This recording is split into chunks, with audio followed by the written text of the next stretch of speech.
بسم اللہ الرحمن الرحیم۔ السلام علیکم ورحمۃ اللہ وبرکاتہ۔ بنی اسرائیل کا آخری انجام اور تورات کی مکمل تفصیل۔ جی پیارے ناظرین، انسانی تاریخ میں کچھ قومیں ایسی گزری ہیں جنہیں اللہ تعالیٰ نے بے شمار نعمتوں سے نوازا، ان پر انبیاء کرام بھیجے، انہیں آسمانی کتابیں عطا فرمائیں، لیکن جب وہ اللہ کے احکامات سے منہ موڑ بیٹھیں تو وہی نعمتیں ان کے لیے آزمائش اور پھر عذاب بن گئیں۔ آج کی ویڈیو میں ہم دو اہم موضوعات پر بات کریں گے۔ پہلا موضوع ہے بنی اسرائیل کا آخری انجام اور دوسرا موضوع تورات کی مکمل تفصیل۔ آئیے سب سے پہلے جانتے ہیں کہ بنی اسرائیل کون تھے اور ان کا انجام کیا ہوا۔ بنی اسرائیل کا آخری انجام۔ بنی اسرائیل کا تعارف۔ بنی اسرائیل حضرت یعقوب علیہ السلام کی اولاد کو کہا جاتا ہے۔ یہ وہ قوم ہے جس پر اللہ تعالیٰ نے حضرت موسیٰ علیہ السلام جیسے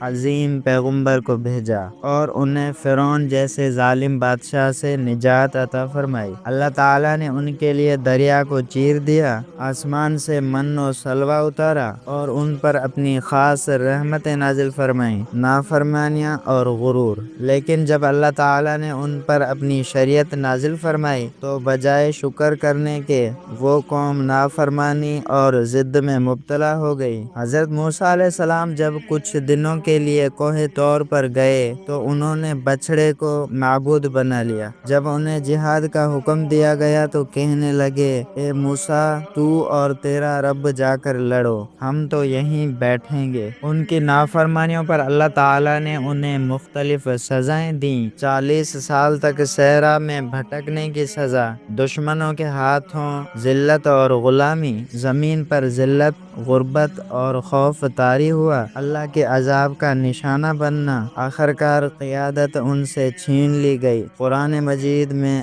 اللہ تعالیٰ کا ارشاد ہے، اور جب تمہارے رب نے اعلان کر دیا کہ اگر تم شکر کرو گے تو میں تمہیں اور زیادہ دوں گا، اور اگر ناشکری کرو گے تو بے شک میرا عذاب بہت سخت ہے۔ سورہ ابراہیم آیت نمبر 7، حصہ دوم۔ تورات کی مکمل تفصیل۔ تورات کا تعارف۔ تورات اللہ تعالیٰ کی طرف سے نازل کردہ ایک عظیم آسمانی کتاب ہے جو حضرت موسیٰ علیہ السلام پر نازل ہوئی۔ یہ کتاب بنی اسرائیل کے لیے ہدایت، شریعت، اخلاق، عبادات اور معاملات کے بارے میں مکمل رہنمائی تھی۔ نزول کا واقعہ۔ حضرت موسیٰ علیہ السلام اللہ کے حکم سے 40 دن کے لیے کوہ طور پر گئے، جہاں اللہ تعالیٰ نے ان سے کلام فرمایا اور تورات عطا فرمائی۔ یہ تعلیمات اللہ تعالیٰ نے پتھر کی تختیوں الواح پر تحریر فرمائیں۔ تورات کے اہم اجزاء۔ تورات 5 اہم صحیفوں پر مشتمل تھی جنہیں آج بھی اہل کتاب تسلیم کرتے ہیں۔ نمبر 1، سفر پیدائش، جینیسس، دنیا کی تخلیق اور انبیاء کرام کا تذکرہ۔ نمبر 2، سفر خروج، ایگزوڈس، حضرت موسیٰ اور بنی اسرائیل کی ہجرت۔ نمبر 3، سفر لاویین،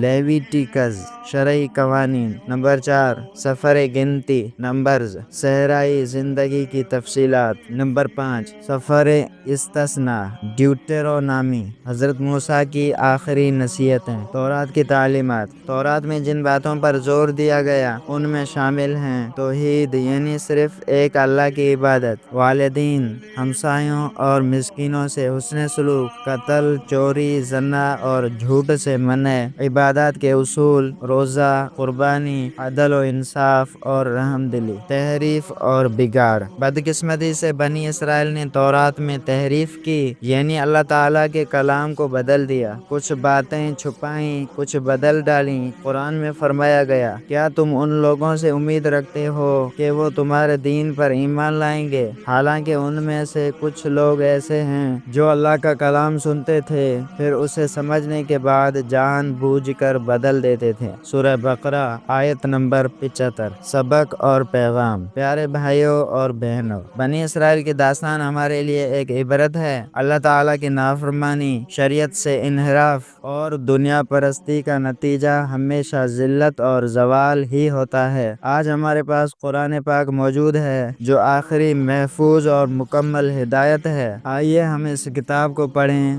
سمجھیں، اس پر عمل کریں اور دوسروں تک پہنچائیں، کیونکہ کامیابی صرف اللہ کی ہدایت پر چلنے میں ہے۔ اللہ تعالی ہمیں عمل کی توفیق عطا فرمائے، آمین۔ وآخر دعوانا الحمدللہ رب العالمین۔ جی ناظرین، یہ تھی ہماری آج کی ویڈیو۔ ہماری ایسی ہی دلچسپ ویڈیوز دیکھنے کے لیے ہمارا چینل قصص المشاہیر سبسکرائب کریں، لائک اور کامنٹ کریں اور اپنے دوستوں کے ساتھ بھی شیئر کریں۔ جزاکم اللہ خیر۔ السلام علیکم ورحمۃ اللہ وبرکاتہ۔